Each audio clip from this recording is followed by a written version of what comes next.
What is up, y'all? It's your girl, Brand New, and I am back in the building. And this time, honey, I am back to talk about Married to Medicine. This is season 7, episode 5. So let's get off into it, honey. So the episode picked up where they left off last week with the women, pretty much drawing, penises. The men got their penises out. They chocolate. They got all these muscles, honey.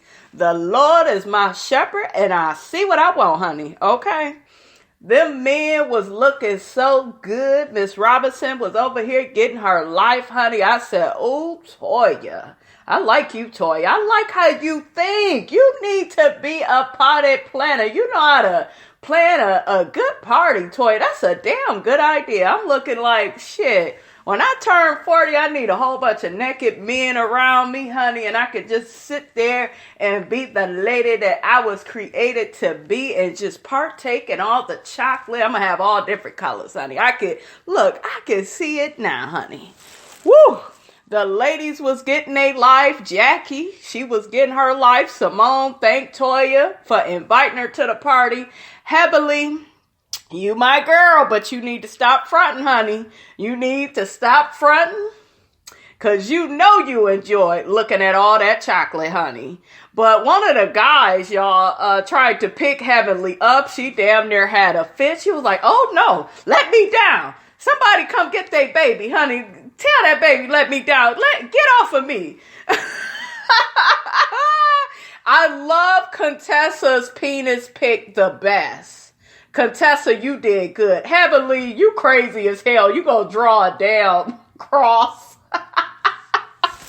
Mariah joked and said she took a picture of the man picking up Heavenly. Girl, you trying to get some shit started, girl. Heavenly shot back at Mariah and said, oh, that's your receipt. That's your... Did y'all catch that? Did y'all catch that shade? Because Mariah had claimed she had all these receipts on Dr. Damon. Ain't have shit, but a whole bunch of lies. So I guess she want to get some receipts, honey, on Heavenly, honey. Mariah, you ain't shit for that. So the ladies are drinking, honey. They taking pictures, having a good time. And then Buffy and Toya, they have words again. And I'm a bit confused. I believe Heavenly has said on her show on YouTube, Toya and Buffy kind of already got into it behind the scenes before the whole Jocelyn thing. So they kind of got this history, I guess, of getting into it. So Buffy ends up telling Toya that, I had your back with the whole Jocelyn thing. I was taken up for you. I had your back. Toya, why did you bring up the fact that somebody called your husband a bitch? I just felt like that had nothing to do with you and Buffy and what y'all were talking about. We already know Contessa did that and she was wrong, so I don't even know why you brought that up. Buffy yelled back at Toya, I never called your husband a bitch. I tried to defend you with the situation with Jocelyn. I asked you to go to the spa, and she did, Toya, and you turned her down and said no. You don't need to buy me no gift. What I can say, you guys, with their situation is these two ladies, from what I'm seeing and what I'm hearing, they have prior issues. So maybe we will get the backstory on that. But I cannot believe that Toya is this upset with Buffy over just this. There has to be some type of personality clash behind the scenes that we don't know about, because Toya, she did apologize for Jocelyn's behavior, but on the same token, Buffy, it looks like you set her up for Jocelyn to come on here talking about Toya's taxes, and I just felt like, I don't even know if Jocelyn watches Married to Medicine. It don't look like a show, honestly, the bitch would be interested in. And I get, this shows all over, everybody sees it, but it seemed like Jocelyn had got some information on Toya and came on the show using it. So Buffy kind of looks suspicious too. You're not really completely innocent with me, Buffy. Then you were getting really rowdy with Toya to the point that Simone had to calm you down, and take you away. You was just getting overly amped up. And I get you being irritated with Toya because you did try to, offer her the little spa day thing. But, then you said something, Buffy, to the effect of, well, can't she do a timeout? No, bitch, it's Toya's party. She can't do no timeout at her party, girl. How you doing?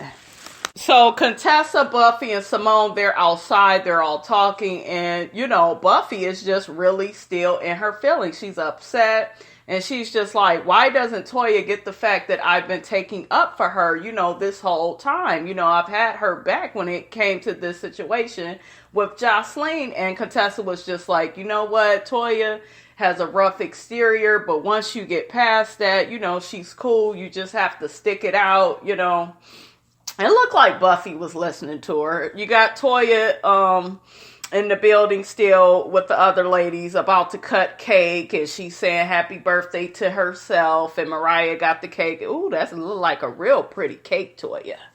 Forgot to mention it, you guys, in my last review. They got that punk ass Carrie Wells is in the building. Y'all know the white lady. That's Toya's good friend. I never liked Carrie Wells. She was full of shit. But it was funny when her and Heavenly used to get into it. That shit was funny than a motherfucker. But Carrie Wells told Toya, honey, well, besides all the drama, I love coming here, drawing the penises. I loved it. It was a good party. And I gotta agree with Carrie, honey. It was a damn good party. So we got Contessa and Scott and their little daughter. I think she's the youngest. Anyway, she mentioned she want an older and younger brother.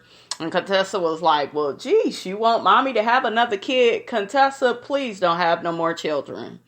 Please. Y'all can barely, goddamn, I could barely get the damn words out. Y'all could barely handle the 3 you got. That really kills me with people, you guys. They have 2 and 3 kids and they don't know what the hell to do with them and be thinking about having more. So, no. Cut it out. Don't have no more kids, honey. They show Mariah and Aiden. Mariah was playing some pool, backing that ass up on Dr. Aiden. That's an old little move of mine, honey, where I, do the whole damsel in distress and I drop something on the ground, and then you got to back that ass all the way up on your man the way Mariah did. Normally, I'm not here for Mariah and Aiden, honey, but I like that little scene. That was cute. Next, we got Toya and Eugene. Damn, Toya, what you been eating? You done got thicker than a Snicker, honey. Toya's ass, honey, was popping out of her dress, honey. Anyways, Eugene is at his office. Toya comes in with some donuts for Eugene's staff. Anyways, Eugene ends up telling Toya that, we need to hurry up and pack up our old house. And Toya's like, well, why are we packing things up already and our new house isn't ready? We don't have anywhere to go. Toya is worried about moving into the new house and smelling paint. And, there's tile that still needs to be laid. And, they don't have baseboards. And, it's a lot of stuff that still needs to be done. Eugene feels like it's just minor stuff. It shouldn't take him that long. We need to just stay on him about it. That way, we can begin moving into our new home. It doesn't make sense to move into a hotel. We're not going to have to be there that long and it's too expensive. Y'all got the coins any other time. Y'all trying to spend up all y'all goddamn money. So I don't see why moving into a hotel at this point would be a big deal, but whatever. Eugene also lets Toya know that some of the guys are upset with Toya because of the party she had and the naked men and the penises being out. I think Eugene knew that, the guys would be there, but I don't know if he knew, they penises would be out, but he seemed like he was cool with it. But I guess a few of the other husbands was a bit concerned. Toya was like, I don't see why they got a problem with it. And I'm with Toya. I don't see why would any of the guys have an issue with it. Most of these fools go to strip clubs. So, hell, what's good for the goose is good for the gander, honey. Okay? So next we got Jackie and Simone, and we find out from Dr. Jackie that she's been writing a book called, I believe it's called Queen Bee. My only issue with the book, because it's going to be about, sex toys and sex and, feminine, healthcare for downstairs, y'all get all of that. But my issue, Dr. Jackie, is why would you be the one writing this type of book? When I look at Dr. Jackie, I don't get sex toys. I don't even get sex. I go to school, I go to church, I'm in bed by 8:00 p.m. every night. And, I do not see nothing so interesting about Jackie. So hopefully, Jackie, I don't know, y'all. Hopefully she livens herself up and stop being this damn librarian, having this whole librarian type of persona. I like Dr. Jackie because she classy, and she is, honey. I don't care what nobody say. She is in charge of the girls on here. She has her way of getting these girls in line on the show. So I like that about Dr. Jackie. But y'all know what I'm saying. This book, Dr. Jackie, I'm not seeing the correlation between you and the book. I'm trying to figure out how it all coincides together. I'm not seeing it, but hopefully you get enough sex education, because later they show her and Heavenly going to, look at sex toys, and that's when Dr. Jackie invites Heavenly to Savannah. She wants to invite all the girls to Savannah, to bond, work out their issues. But I don't know, y'all. Y'all let me know. Do you see Dr. Jackie writing this type of book? Do you think it's going to be good? You think it's going to be interesting? Let a sister know. Okay, so next we got Cecil and Simone. They are pretty much getting their, is it the South House together? Because y'all know they got two houses. Yeah, it's the South House. They are Airbnb-ing the South House. I guess they're going to have somebody else renting there. Y'all know Cecil is in real estate. I think it's very smart, very wise. Since the family is all under one roof now, you might as well rent the other one out. They got the boys, they got towels that they putting up. They making beds, trying to get the house, approved to be, rented out. So good for them when it comes to that. You got Cecil and Simone sitting at the table with them, talking to them about different diseases. And child, the way I'm going to talk to my daughter about sex is it's going to be real simple. I'm going to just be like, if you don't use a condom, you can get AIDS, okay? You don't want to get AIDS. Don't, so use your condoms. I'm not going through all the diseases, but I'm just going to let her know, hey, you can get AIDS, okay? And you can die. Do you want to die? I'm going to be really dramatic, you guys, with my daughter. One of her sons, I think the oldest one, he's the one that looks like Cecil a little bit. So Cecil a little finer though. Cecil, y'all know Cecil kind of fine. Sorry, Simone, I gotta say that about your man, girl. He kind of fine, with his corny self. Anyways, that oldest boy, honey, he looked embarrassed. He looking like, I'm 21. I already been out here screwing. He ain't say that, but that's what Miss Robinson gathered, honey. The other one looked embarrassed. Simone wasn't playing with they ass. She turned into the medical professional that she is and was just like, listen, y'all need to be wearing your condoms. Same way you got on them damn Jordans and them Nikes or whatever the hell you wear.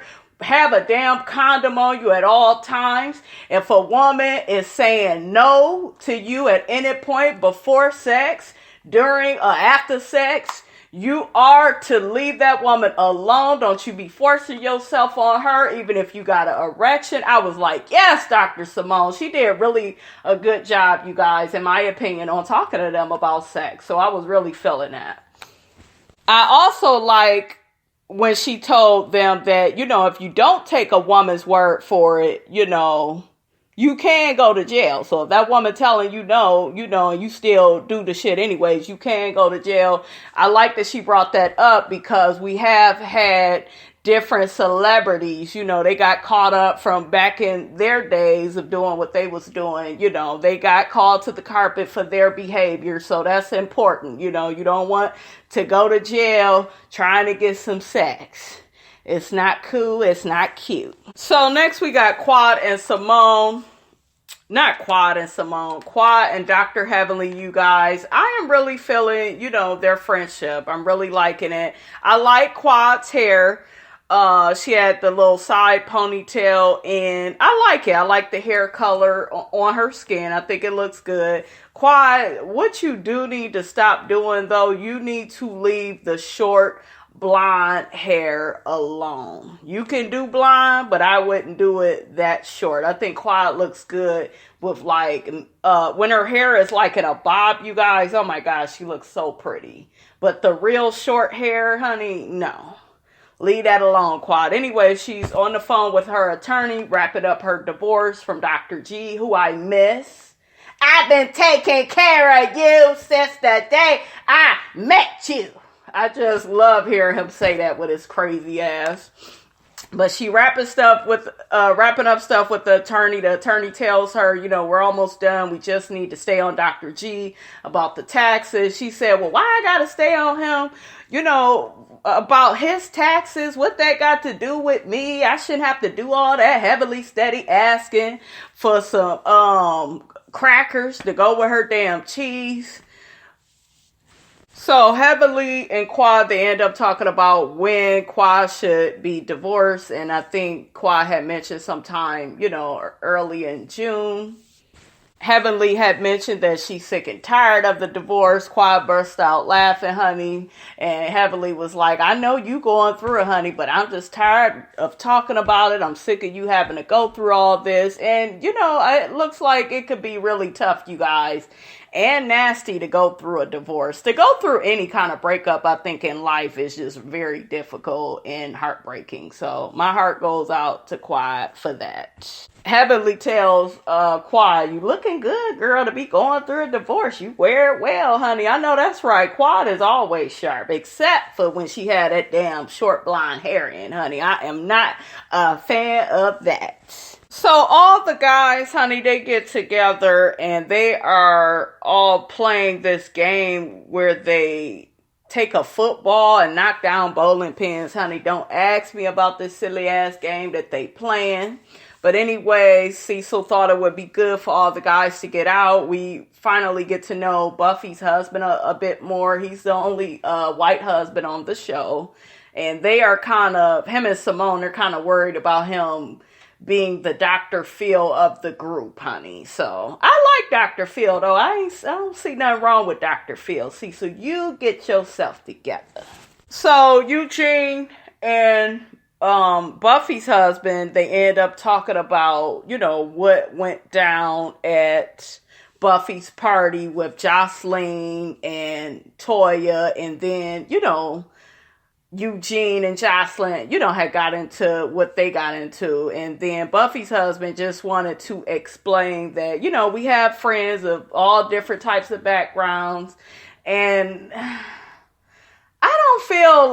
I don't know, you guys. I felt like Buffy was being messy by bringing Jocelyn along. I mean, we all watched Love and Hip Hop, and yes, Jocelyn made her mark on Love and Hip Hop. I'm not gonna take that from her, even though I don't care for her like that, except I do like the Stingy with a Cootie Cat, Jocelyn. I love that motherfucking song. You need to create more songs like that, honey, okay? But,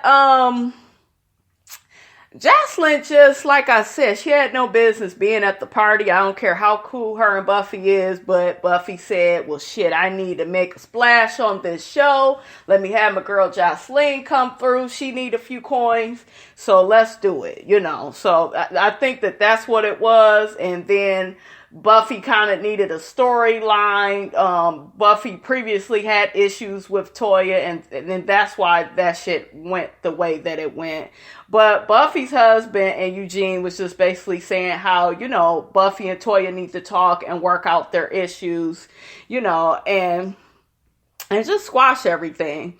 And then the guys end up talking about Toya's party with the naked men and the penises.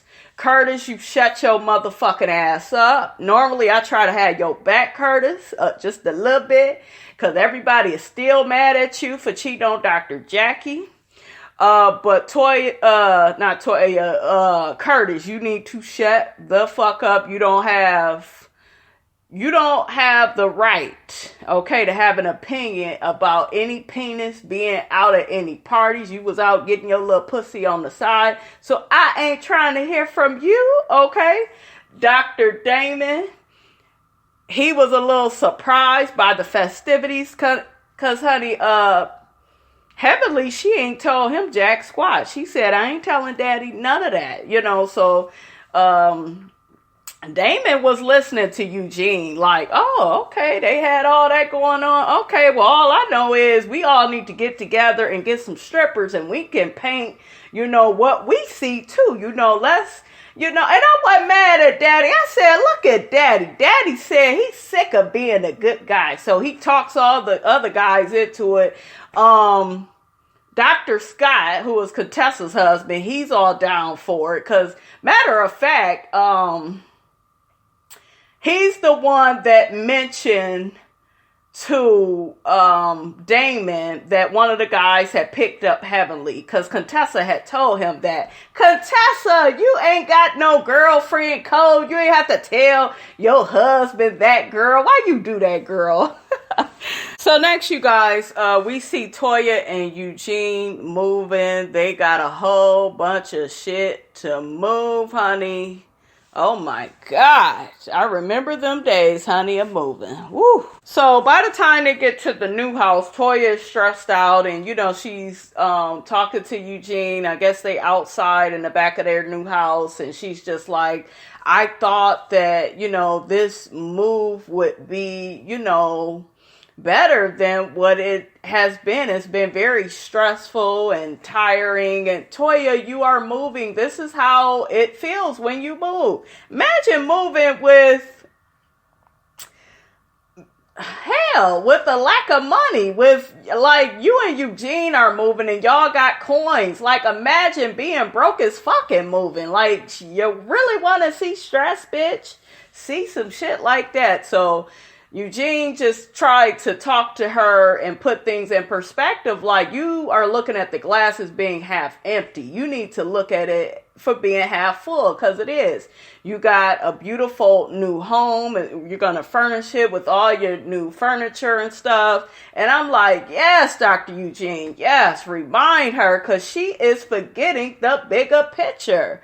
Toya, you are so blessed. You're in a nice neighborhood, you know, and she was like, well, I just wanted the kids to come home and the house be already done. That's not realistic, boo-boo, okay? Them kids got there. They were happy, excited. They jumping in the pool, honey. Like, they were just so happy. And I think in that moment, Toya realized the family is happy. You know, everything is going to be okay. Okay, so the last scene is the last scene. We got Contessa and Scott. They end up having a talk, and basically Dr. Scott was just letting Contessa know, you know, I'm tired.